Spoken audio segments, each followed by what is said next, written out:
Welcome, everyone. It's good to see quite a few people on, and it's good to see you again, Dr. Frankel. We've worked together for quite some time, and so Canary says, "Hi, John and Doc," from Lisa T. So hi, Lisa T. So where's everyone from? I know we have quite a few on this evening, and excited to do part 4. I guess we'll consider this part 4 of the Sacred Plant docu-series. Nevada, Lisa. Hi, Lisa. Lisa AA is from Maine. Karen, hi, John. We met in Orlando in April. Hello. Kansas. Massachusetts. Jeffrey from New Jersey. Washington. Alberta, Canada. Great to see you all. So, Greg, Clearwater, Florida. Eugene, Oregon. Katrina. Go Ducks. Go Ducks. We have Ontario, Washington State. We're filling these babies up. So, really good to see everybody on tonight, and thank you for spending your evening with us. And Virginia, South Carolina, so North Carolina. We have some Southern California people, so bless you guys in your fire, as well as the Northern California people that have been experiencing this tragedy that we're going through. Massachusetts, Holland, Dog from Florida, from Holland. Hello, Dog.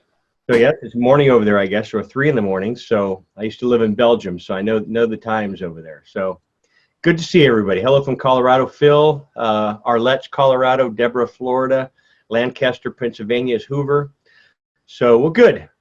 So if you guys have any questions, Leona from New Zealand is the first up there. Down on the bottom of the Q&A.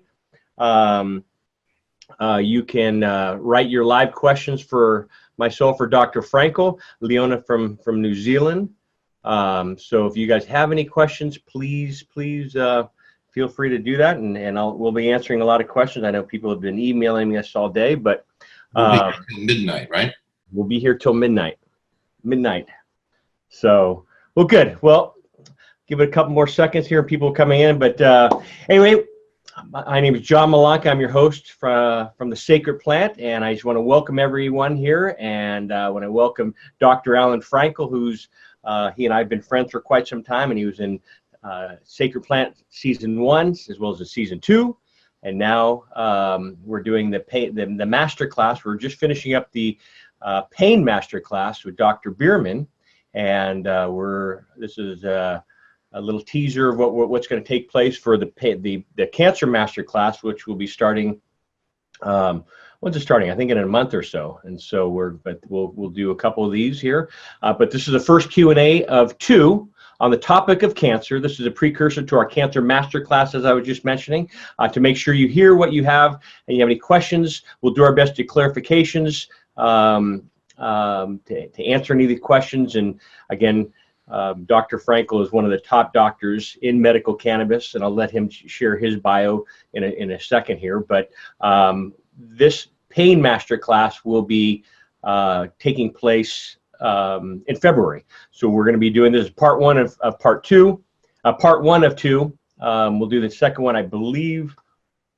Goodness gracious, I'm so lost for time. December, I think December 4th or something like that. But we'll send you all emails as well.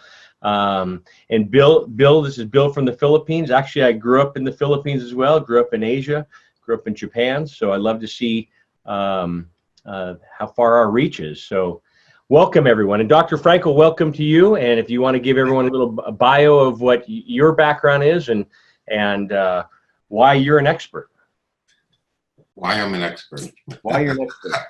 I can't decide that. Other people have to decide. Well, I invited you on because you are an expert. So there you are. Okay. So, my name is Allan Frankel. I've been an internist since 1979 and practiced pretty serious, legitimate internal medicine for 25 years before getting a little tired of my tools and decided to look into cannabis, found it extremely exciting, and here I am 13 years later and loving it. And loving it and doing and helping a lot of patients. And I don't know if you said you're located in Santa Monica, California. Did you say that? I'm located in Santa Monica, California. Gotcha. And so well, let's get started here. So I want everyone to take this for informational purposes only. I always recommend you meeting with a physician. Dr. Frankel, as you mentioned, is in Santa Monica, California.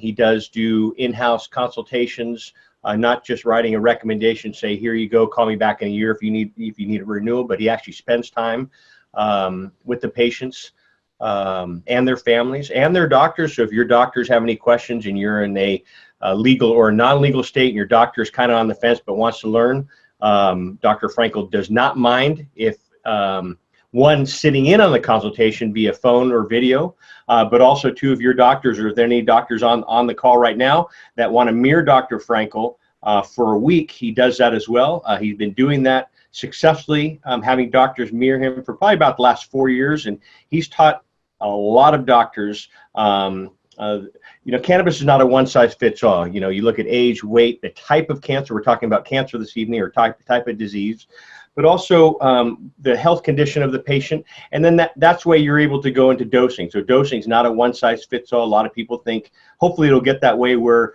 dosing, you'll say you'll have this type of cancer, take this. You have diabetes, take that. You have epilepsy, take this. And hopefully one day it'll get to be that point where it'll be a one size, or we'll know exactly how to treat each ailment with a certain dose. So can I disagree for a minute? Can you disagree? No, it's my show. Okay. I'll be back in an hour. Go for it. The problem with the knowing eventually what is going to be the best treatment for every disease is going to be more complicated than we thought, because every time that we're going along with a certain number of cannabinoids and products, and I'll even get slightly bored for a bit saying, is this all we have? And then THCV comes out, THCA, and there's a lot more molecules to come out. So I'm hoping this is going to be really more and more complicated as time goes by. Yeah, and we'll get into cannabinoids if you want to talk briefly about THC, CBD, and the ones that are the two that are really popular now: THC, CBD, CBN, CBG, THCV, THCA, the acid forms, and we'll get into that as well. But let's get into some questions here. So the first one that came in, and I'm just going to go right from the top. Hello to you both. My otherwise healthy 81-year-old dad has stage 4 astrocytoma. Is it sarcoma? Sorry?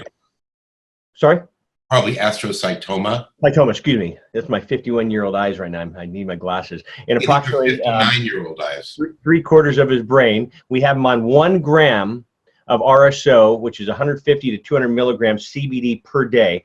So I want to talk about RSO. RSO is just a term. Rick Simpson oil is just a term. So it'd be like calling all coffees Starbucks. So I'd like to get away from that because RSO is not a CBD product. Rick Simpson, it's a high THC, a gram a day. And so, so if you want to get into medical terms, I always like to say full extract cannabis oil or cannabis oil. But back to your father here, Heather. We have him on 1 gram of organics RSO, 150 milligrams to 200 milligrams CBD per day. He's not doing well. Any advice? Well, there's actually a clinical trial that was finished in Europe about 6 or 8 months ago on astrocytomas. And because I do a lot of referrals from Cedars and UCLA in particular, I see a lot of astrocytomas and a lot of glioblastomas. The trial they stopped it right before going to stage 3 was Temodar, which is a chemotherapy drug used for glioblastomas and astrocytomas, versus the chemotherapy plus CBD and THC.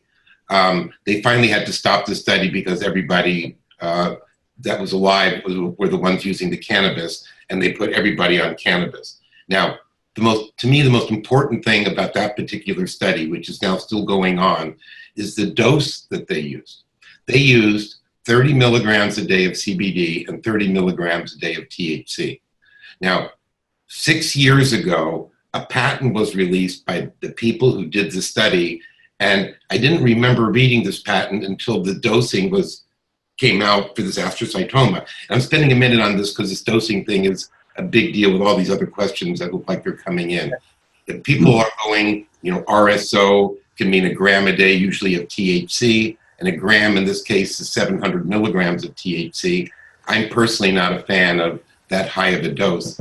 But for astrocytomas, we now know there's a clinical trial that shows that there's dramatic prolonged survival with 30 milligrams a day of CBD, whole plant, and 30 milligrams a day of THC.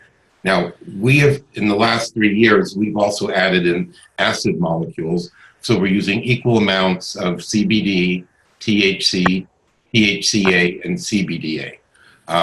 And I think the acid molecules will work their way into trials. They just haven't yet, but they're certainly not hurting these patients. And we now know that a total of 60 milligrams a day can be extremely effective for astrocytomas and glioblastomas. And yeah, but they need THC. So just the 200 milligrams of CBD is too much CBD and not nearly enough THC. Gotcha. And hope that helps, Heather. And if you have any questions, Heather, you can always email us here, and we can go further into that for you. And we'll be sending prayers to you and your family, and of course your father and everybody else that's out here that's listening to us right now. You know, cancer doesn't discriminate, as we've all experienced in our lifetime. Hopefully not everybody. So here's the next question here. Do you find, this is from Derek, hey Derek, and do you find that you absolutely need THC or not to fight cancer? I believe that the data strongly suggests that using THC is a gigantic help. And I have not found a patient yet that we can't start on a couple milligrams a day and just very, very slowly work up. If people make mistakes by jumping into taking 20, 30, 40 milligrams. People who are sensitive, 2 milligrams is about all they can take to start. And they might take 2 milligrams twice a day and then slowly increase. So I think it's critical. I believe that as well. And it's you know, you start slow and go slow and see how your body reacts. You know, how Corinne and I got involved with this, and I'm guessing that a lot of our followers have heard this story, but back in 2011, my father-in-law was diagnosed with stage 4 lung cancer, metastasized to his brain, and his oncologist gave us weeks to live, and we asked about medical cannabis. We didn't know the medical benefits then. We knew that he was in wasting syndrome, and we knew that we read a study that showed 40% of cancer patients pass of malnutrition before cancer, and basically not eating and just wasting away. So I asked our oncologist, could we try medical cannabis? She said, I know nothing about it. And again, we did not know the benefits. We just knew that it would help with appetite stimulation. Well, make a long story short, we're 2018 right now, and he is alive. He's had 16 lung and brain scans, and they've all come back with no evidence of recurrent disease. And so that has changed our opinion of this plant as a medicine. And so that's what we continue on. I don't know if a lot of you I don't know if you've been following our story or not, but this is, I just lost my wife, and this is Corinne behind me here, to pancreatic cancer. And so I want to dedicate our show to Corinne and to any other family members out there that have lost a loved one or going through this right now. So this is real. This is real for me and for us and our listeners too. So we're here for you. So Derek, I hope that answered your question regarding do you absolutely need THC or not? And I truly believe so, and I know Dr. Frankel does as well. So so everyone, if you just joined in, I see a lot of people are coming in here. This is John Malanca with the Sacred Plant. I'm here with our medical expert, Dr. Allan Frankel, and this is a prelim of what we have for the future. And starting in February, currently right now, we're doing a live pain masterclass with Dr. Bierman, and that will end in a couple weeks, actually probably in a month. And then Allan and I will continue on with the cancer masterclass, which will start in February. But this show this evening is going to be one of two. So it's tonight, the 20th, and then on the 4th of December will be our second show. And so I hope you join us as well. And then so you have chance up here on the bottom of your screen. I don't know what's on your screen. I see on the bottom of my screen is Q&A. It says on the bottom of your screen. It should have it on there. And if you can you can add your question to that. I know there's a chat room to the right of your screen, and so if it's easier if you just put it all on one portion, because I know we have quite a few people listening on here as well. Rebecca, I'm going to go your next question here, and I see she just put it in here. Why would the cannabis not help the pancreatic cancer? Pancreatic cancer is, I don't know. You know, Corinne and I have helped thousands of people over the last 8 years. Corinne didn't drink, she didn't smoke, she worked out, she stayed on top of her health, and one day she had a stomach ache. And pancreatic cancer is one of the ugliest and hardest cancers out there. It just hits you, you know, before and by the time you realize what happened, the success rate is even with conventional, I think it's less than 5% success rate. You know, so you know, it's no cancer is good, but that one, you know, I'm still questioning. You know, we did everything, and I won't second guess anything that we did, but it's tough, and it's still raw and very, very emotional, as you can see in my voice and as well. But so I hope that helps you, Rebecca. So I'm going to go right down here. So this is Greg. Greg S. I'll just do it that way, Greg. So I don't know if you want your name out there, but best way to administer cannabis for aggressive bladder tumor. Well, bladder cancer is interesting. Is one of the cancers that we've had the most success with, and at fairly low doses, because we were treating. I remember specifically 2 bladder cancer patients that we were treating 5-6 years ago. So this was pretty early on, and there were 2 in particular. What we were using to treat them at the time was 30 milligrams of CBD daily and 30 milligrams of THC. And we had about 6 or 7 patients that went on the cannabis, went into remission, stopped the cannabis because we didn't know at that point that we should continue it. And then 3 months later had a recurrence. And these 2 people went through that several times. So for bladder cancer, we're using it mostly orally in capsules. It could be certainly used sublingually. And now if a bladder cancer patient came in tomorrow, I would use a CBD THC as well as the 2 acid molecules, CBDA and THCA.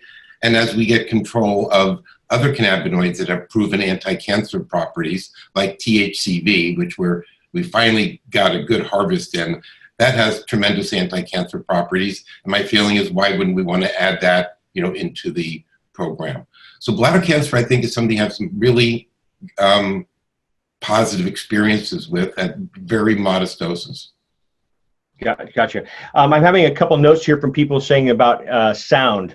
Can someone give me a thumbs up or thumbs down if you can hear myself or Dr. Frankel, or if we are we? So someone's saying sounds great. Thank you for that. So it might be M. Price. It might be on your end. Cool. It's their fault. It's not yours, John.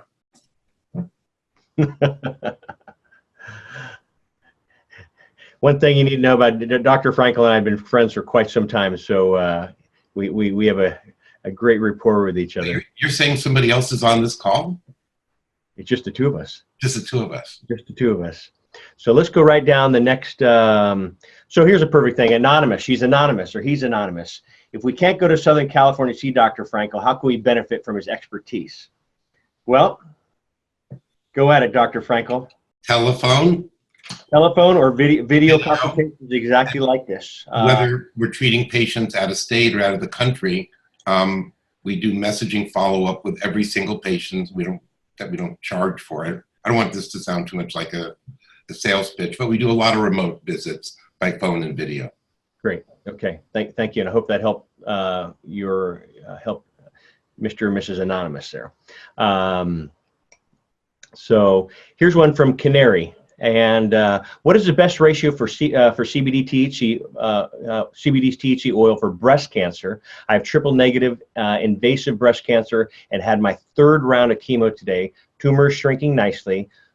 Also the dosage, please, Dr. Frankel. Thank you. And that's from Canary. Before I forget, with breast cancer patients, since a lot of them are taking Taxol and other chemotherapy agents that can cause neuropathy, you should be very aware that we've had excellent results in using 30 to 40 milligrams of whole plant CBD as part of the chemotherapy regimen, or you could say part of the cannabis regimen, to prevent neuropathy. And neuropathy in patients with chemo is awful. We're getting much better treating the neuropathy itself with THCV, which we might talk about later. But for a patient with breast cancer, I would use a combination. I mean, this is going to become repetitive because we are not, I know some people may think, maybe they're a lot smarter than I am, but I don't think we're to the point where we know exactly which combination at which ratio to use for every tumor. We're having, all the studies are using 1-to-1, acid molecules are being introduced. I think THCV is going to be another big deal. But if somebody came in today, I would use a 1-to-1 to 1-to-1 of 30 milligrams each of CBD, THC, THCA, and CBDA spread out over the day. I know a lot of people are trying to minimize THC, but again, it's really important. And using all the THC at night and CBD during the day, I don't think is as effective as using them together, because we're counting on the synergistic effect. Synergy meaning working together. And if they're being taken 12 hours apart and their half-life of existence in our body is about 12 hours, they would never be used together. So I think they need to be used together throughout the whole day. And I would also always include acid molecules. Great, thank you for that. And so for our followers that are not in legal states, that don't have access to medical cannabis, my advice is,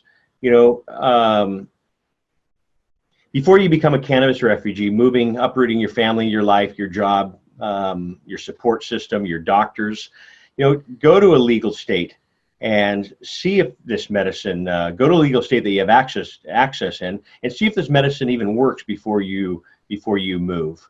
A lot of families are forced to move, and we have some great stories with the Maddox family. Sawyer just had his birthday the other day, by the way, last Thursday, and he's doing extremely well. And so I love that kid. He's a wonderful kid, and this is someone who had Deuce syndrome, and he had over 200 seizures a day, and he hasn't had a seizure, I want to say, 3 years right now, at least. He had a helmet on, bruises, swollen, and now they moved to California, doing extremely well. He's top of his class and just running around like a normal 9-year-old kid. And so, I've seen this medicine work, but what they did, they came out, they tried the medicine to see if it worked, and then they went back to their home state of Georgia, and they came back out and again, tried it again, and his seizures dropped, and they made that decision to move, and life is back to normal for them. So, so that's what I would recommend. And I know hopefully one day everyone has access to what we have in California and others throughout the United States. And with this last election, a lot of other states are finally opening the doors to this medicine. So I'm going to go right down here. Asia, I know I'm probably mispronouncing your name, ASYA, and you're asking, would you recommend cannabis for treating bladder cancer? Yeah, Dr. Frankel just covered that, and he's seen a lot of success with bladder cancer. And so again, more people have just signed on as well. This is John Malanca with The Sacred Plant, your host, and I'm here with Dr. Allan Frankel. And we are talking about the Cancer Masterclass, and this is part 1 of 2. Tonight is the 20th of November, and we'll be doing the second one on December 4th. So hopefully you can join us as well. So I know I have 2 screens up here. One is for Q&As, and I have one for the chat room. If it's possible, if you guys can write in the Q&A, this way I can see it in one spot. so I don't miss your questions. And this allows me to go right down the list, and then once I answer them, I can scoot them over to the answered pile instead of having it all lost in on the chat room. So thank you very, very much for that as well. So let's. Do you want to talk about cannabinoids for a second? You want to go a little cannabis 101 and talk about THC, and then go down. And I know you always mention THCV, and people are asking about that. And it's someone if you can enunciate, because they're asking, is it THCD as in David or THCB as in boy? And so so if you could talk about that too, please. Well, one of the ancient cannabinoid molecules that a number of people now in our country have found plants of, just like finding CBD plants 8 years ago, we're finding THCV, V as in victory. It stands for tetrahydrocannabivarin, V-A-R-I-N. And what we're starting in there, we haven't had enough product to actually do all the studies, well, not nearly do all the studies we want, but we have had enough to start realizing that THCV is going to have a tremendous role in anxiety, but also in mood disorders and depression. It's going to have THCV. There's some early data that it may prevent the progression of Parkinson's disease. It's extremely, and I mean underlying extremely effective for neuropathic pain. Rheumatoid arthritis, we've had some good luck with it. And we're just getting started. I mean, THCV, we don't have enough information, but it also has anti-cancer properties. I imagine we'll add that into our anti-cancer protocol. Yep. Very quickly on cannabinoid 101, the plant 100 years ago was very, very different. It had a number of the molecules that were not psychoactive that worked together with THC and made THC, instead of having this edgy, hard feeling, be much happier, much calmer, better for pain relief.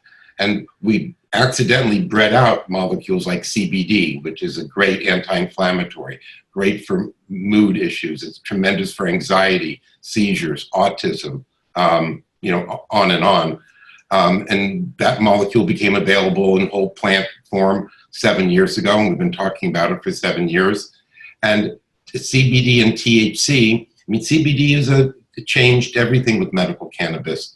But we went from just having very, very, very rich THC plants, which were inherently extremely psychoactive, to having much more balanced plants that the majority of people could take.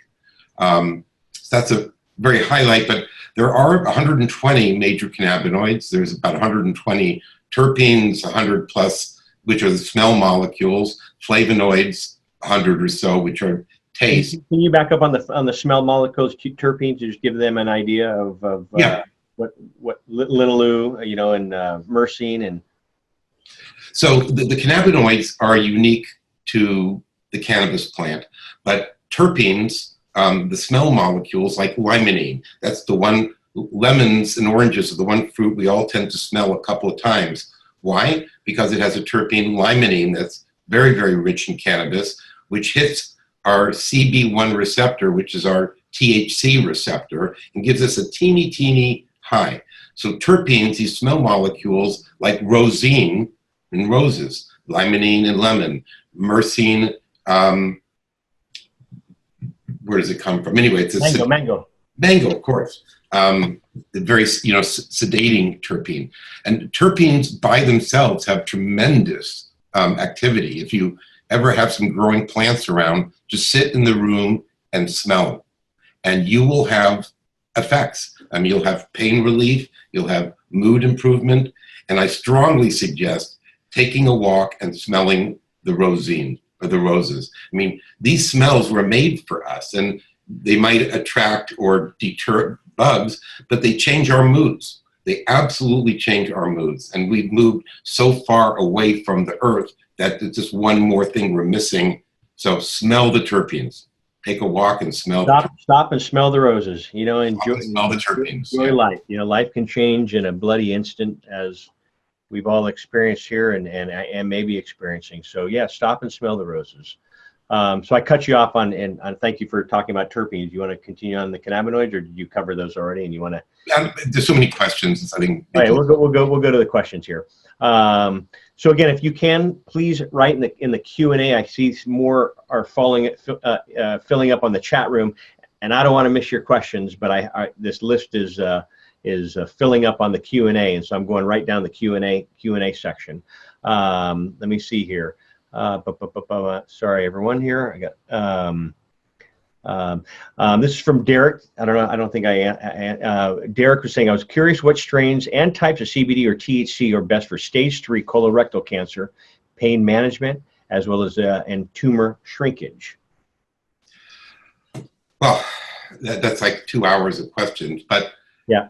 Let me summarize it by saying that's a big part of the reason that the protocol that we've evolved with the help of a lot of other people includes these acid molecules, because with the THCA, CBDA, and then of course THC and CBD, we not only get very significant anti-tumor effects, but we get anti-pain effects, analgesia, and the THC, CBD, and both of the acid molecules are extremely good at treating nausea, which is one of the biggest issues with cancer and chemotherapy.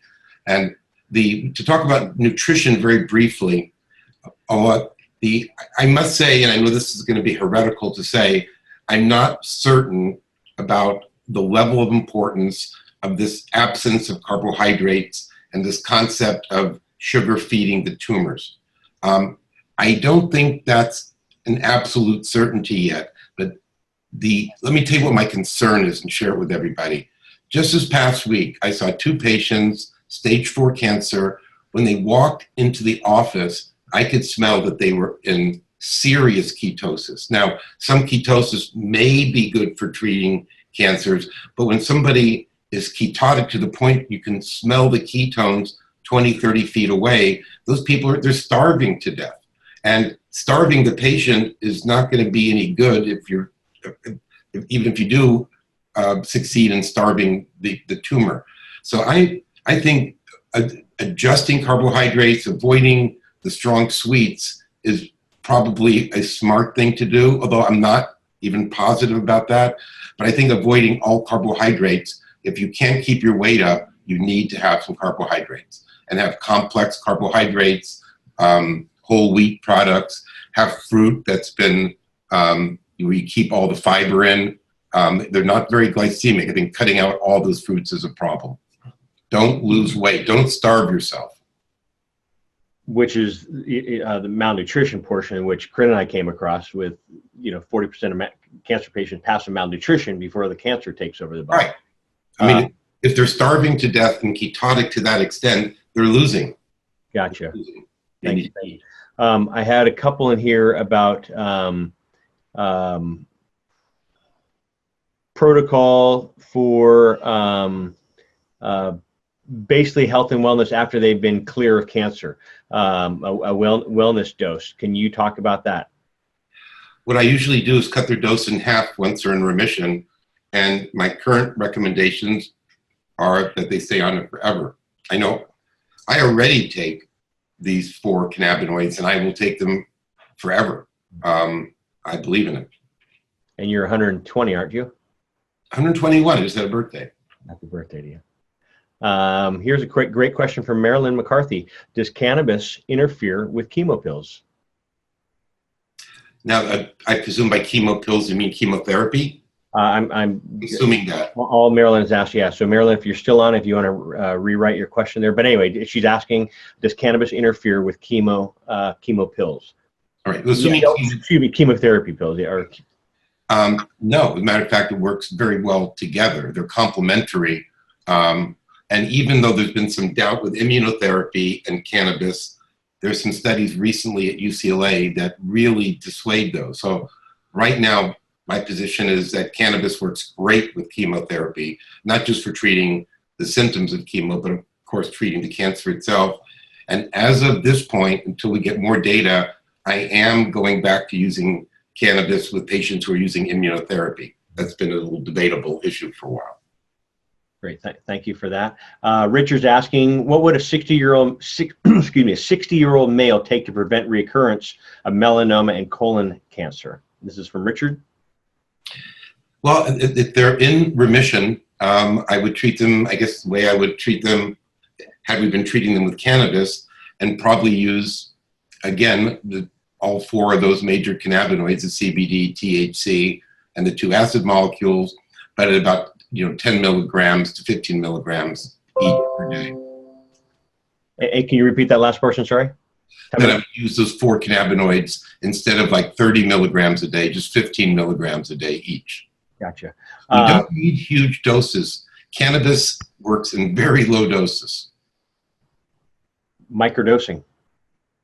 Well, I think microdosing to me means the lowest dose that works for a patient. Yeah. Let me see here. I'm looking at both sides here. This is from Dorley in Switzerland. Hello, Dorley. And it's probably about 3 in the morning there. So thanks for staying up with us. They're asking thyroid cancer that is metastasizing. So far, surgery and radiation therapy only. And I'm in Switzerland. What would you recommend? One on dosing. And a lot of Europeans that we do work with, are forced to travel to Holland, to Bedrocan. Or where? Well, there in Amsterdam, there's a pharmaceutical Bedrocan, and Gotcha. They will actually take.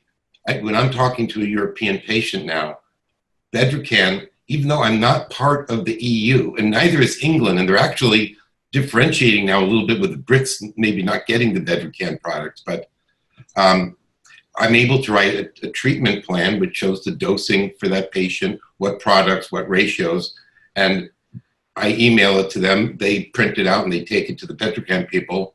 They either drive there, fly there, or whatever, or they live there, and they're given the products.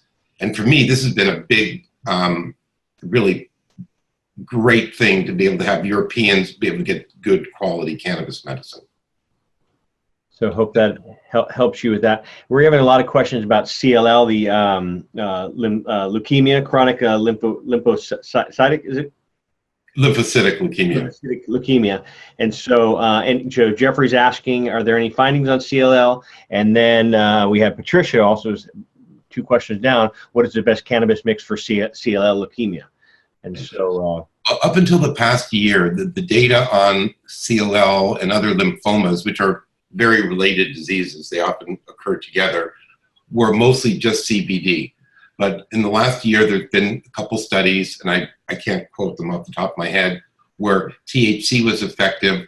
And my guess is that until we have more information, I know it's getting boring with this, but the same 4 cannabinoids I would use there. Again, there's no harm, and you get a lot of benefit from nausea control, pain control, mood control, sleep control, as well as more anti-leukemia properties. great. And do you want to talk about, I'll save that question for down here in a second. Sorry. Here's Jane, very new to all this, recently diagnosed with breast cancer. Can you explain CBD and THC? Will this help me? So breast cancers are difficult because there's so many different types of breast cancers and they're all treated differently. You want to? Well, I know there's a lot of talk about the estrogen effect of THC, but after looking into it and going over it with some endocrinologists at UCLA, I don't think that THC is a problem for breast cancer patients, and I would use a one-to-one. And that breast cancer, and this is the one we probably have the most experience with because this goes back 8-9 years with Dr. Sean McAllister in Pacific Cancer, anyway, Northern California. California Pacific Medical. Right, and they started off by using one-to-one, and we've just added the acid molecules. And the acid molecule, talk about how the acid, so acid molecule is cannabis in its raw form. So if you have back in the 70s, 80s, and now with even wheatgrass juicing was so popular, you can get a cannabis plant and juice it. And while it's in the raw form and you can drink it, it's very healthy, non-psychoactive. but that is in the raw form, and that's the acid form, THCA. And I know you recommend that to a lot of your patients as well. It's great for inflammation. It's also great for a cancer fighter as well. Yeah, absolutely. It seems to be particularly for abdominal malignancies. This is very tentative, but it seems to me that the THCA and CBDA have made a difference with pancreatic and gallbladder cancer, but that's tentative. Yeah. Yeah. Virginia's asking here, what do you think about the synthetic form of THC, which is Marinol? So Dronabinol. Dronabinol, but a lot of patients that, and I don't know if you recommend that to patients in illegal states as another option. I know Dr. Bierman was talking about that, but would love to get your thoughts on this for Virginia. I've never had a situation where I needed to use it. To me, where there's a will, there's a way. And taking a single THC molecule as medicine is a lot different than taking whole plant THC. So to me, if you're going to take isolated THC like dronabinol, you might as well be taking isolated CBD, but you're taking very poor quality cannabis medicine at that point. Gotcha. So, so this is for Fern. So so I just want to let everybody know we have about 500 people on here, and I probably have about 600 questions. So I'm not ignoring everybody. And so Fern's asking, why are we ignoring cervical cancer questions? So can you talk about cervical cancer, please? We're working hard on cervical cancer. The problem with some of the rectal cancers, vaginal cancers, cervical cancers is how do you get penetration of the medicine to that area?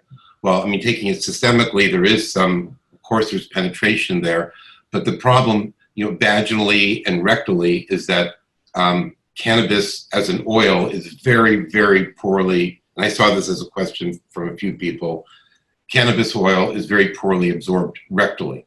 It's not zero, but it's close to zero. We had last week, for the first time, we think, and this is keeping our fingers crossed, that we found what's called an excipient. An excipient is a set of molecules that help other molecules get through one space in the body and move to another space. So like there's excipients to get through the skin, there's excipients to get through the bowel, the vaginal wall, rectum, and we're working with different excipients, adding them to different dosing, and then measuring blood levels. And we're starting to see some real progress. And if we get to a point where we get a reasonable absorption, by the way, would be 20-25%. We all think we're getting 80-90%, but oral gives us 20-25%. Sublingual oral buccal is maybe 25-30. Pulmonary is probably the highest at 60 or 70%. So we need to do a lot better about getting these molecules into the bloodstream. And it's going to be through the use of pharmaceutical excipients. Great, and I hope that it helps you, Fern. And if you have more questions, please you can email us or go back into the Q&A. We're more than happy to answer all your questions as well.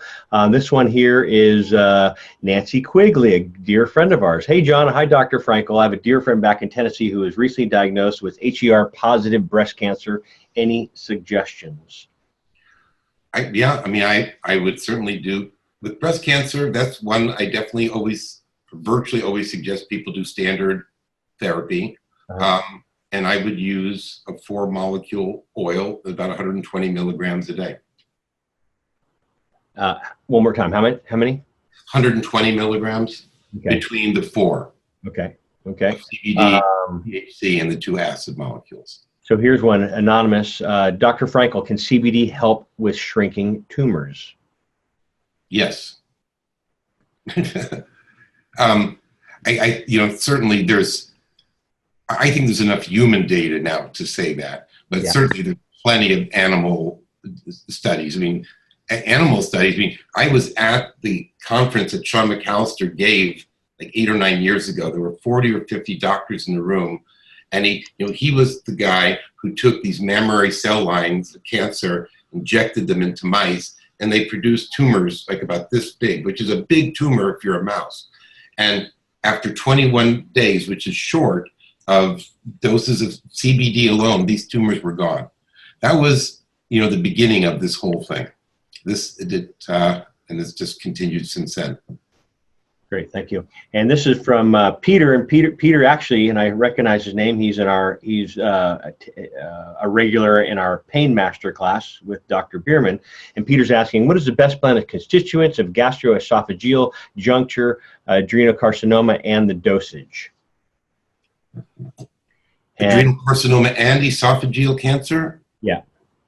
So I'm assuming this is one tumor that spread to the adrenals and to the esophagus, or was it esophageal cancer that spread to the adrenals? That I don't know. It just says gastroesophageal juncture, adrenocarcinoma, and the dosage.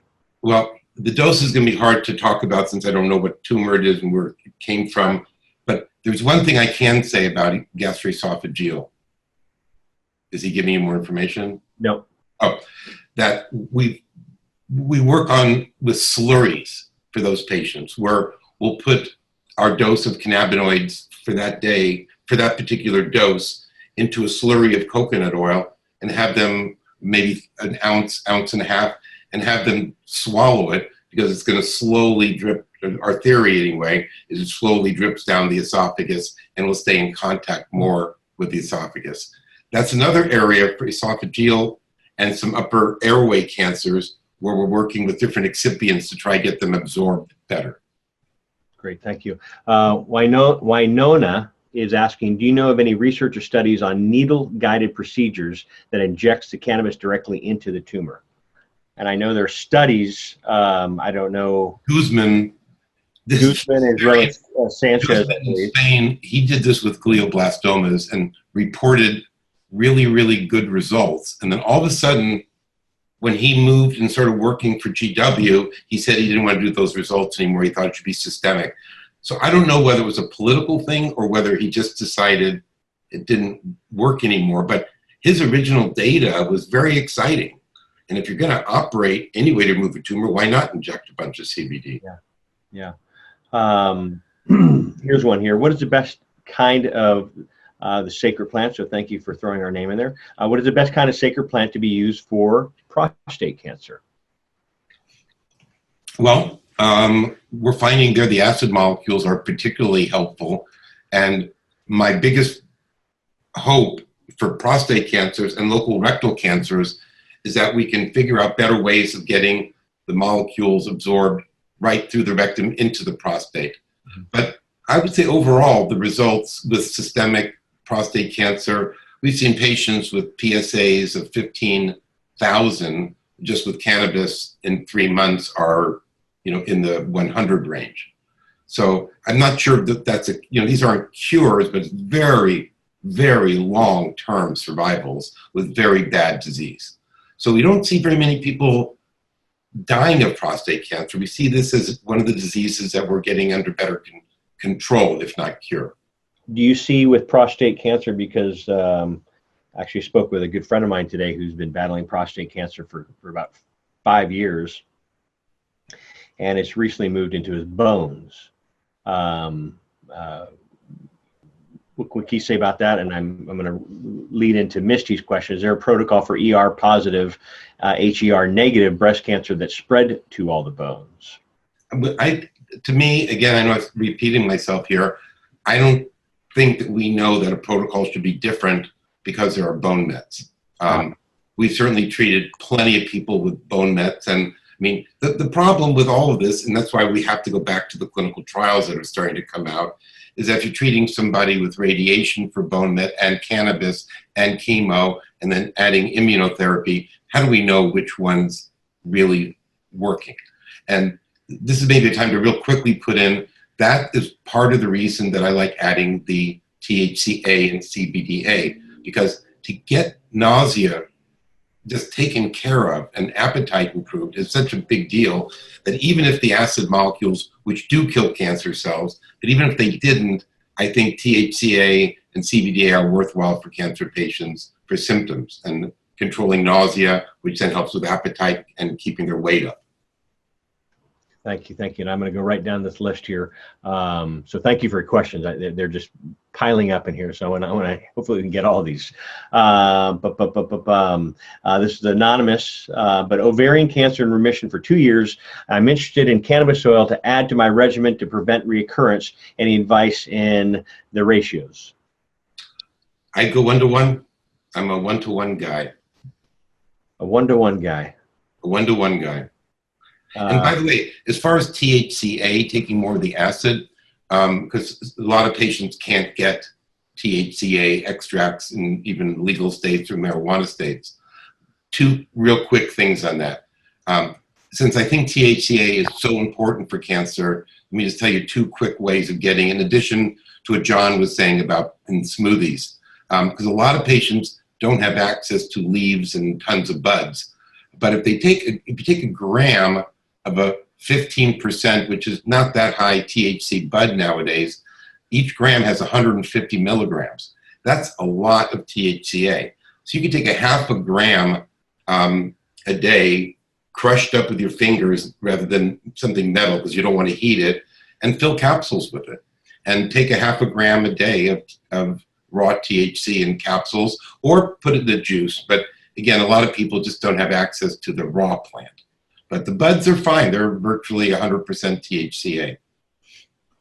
Gotcha. I'm reading questions here as I'm going here, so I am listening, and I'm multitasking. I feel hurt. Huh? I'm hurt that you weren't looking at my face. I was reading a funny one here. It was from. Sorry, I lost it here.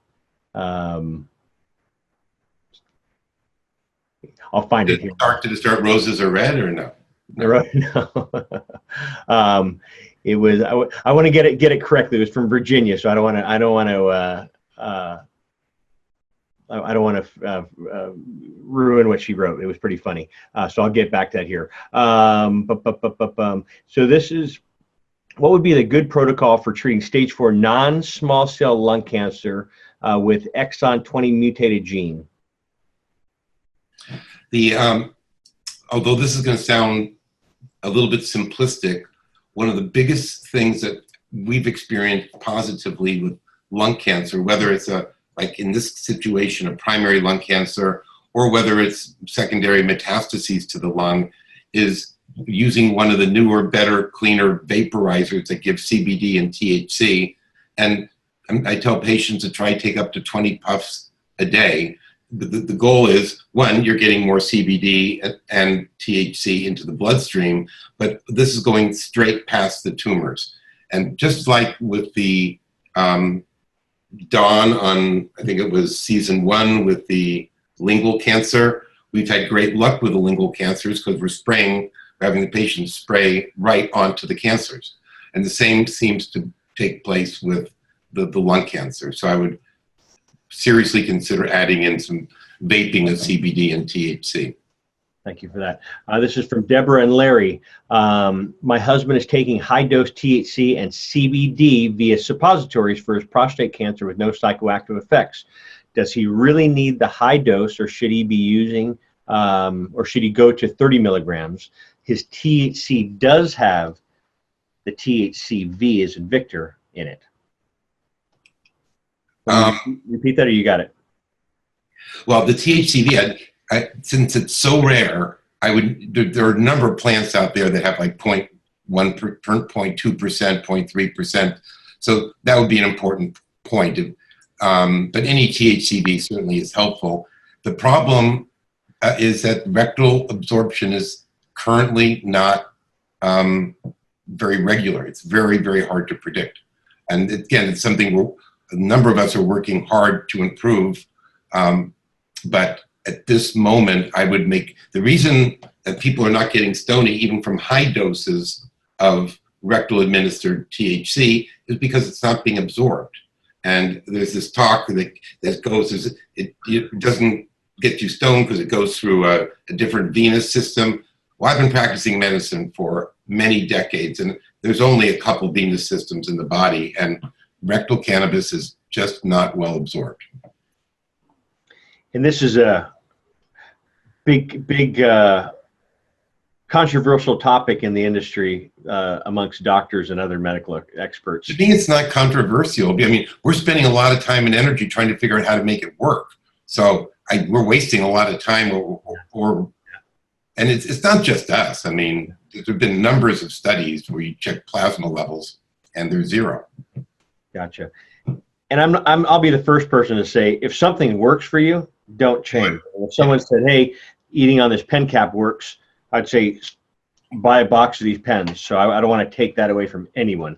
I have seen people have success with suppositories. So again, I don't want to take that away from your protocol if it's working. So, you know, I don't want to say science is science, but sometimes, you know, things like it worked. It worked. Steve is asking, any experience with cannabis and multiple myeloma, which I know that you worked with? Yeah, I mean, we treat multiple myeloma. I mean, I hate the fact that I'm sounding like I'm repeating it over and over again, but with multiple myeloma, I mean, the studies about 3 years ago were really strong on CBD, but that was because they were just getting studies done on CBD. They weren't doing other stuff. There have been a number of studies where THC is left out because the people who are funding the study won't do it if THC is in it. So we're at the beginning of figuring all this out, and we can't leave molecules like THC out just because somebody's not happy with it. And we need to start figuring out how to get into these trials, the acid molecules, which I think will be a big deal. I mean, to me, since there's no toxicity to the acid molecules and they help people with nausea and appetites, why in the world will we not add them? So at the end of the day, that would be my argument. Why not? Okay. Nicole's asking, can you speak about testicular cancer for a 20-year-old young man and how to treat with cannabis? Well, I had a patient very similar to this about a year ago, and he came in with his wife and kids and wanted to use cannabis instead of chemo and surgery and radiation. I wouldn't do it, and I wouldn't do it now. Unless there's something very unusual about this particular young man, testicular cancer is curable over 95% of the time with traditional therapy. I think skipping traditional therapy for a young person with testicular cancer, I'm uncomfortable saying this a little bit, but I think that's a mistake. I would do both. I would absolutely do both. So can you talk about, and I know Clark's asked here about prostate cancer. So we've touched up on that quite a bit, Clark. And so I don't know where your question came in. It looks like it was a half hour ago. But Dr. Frankel has successfully treated a lot of prostate cancers in the practice, in his practice. Check back with us in a few months. I'm hoping we have a way to get through to the prostate from the rectum easier then. Yeah. Lori's asking, what is the best way to take cannabis? Is it edibles, tinctures, capsules, suppositories? Is it for, relaxation, or are you talking about treating for cancer? It all depends. It's not a one size fits all. But I'll put a plug in for the anti-edible market, just to be a troublemaker. I just don't think that, I know there's a lot of people who disagree with this, but I think if we're going to do something orally, it should be in a dose capsule or a dose of an extract mixed in with, let's say, a child's food.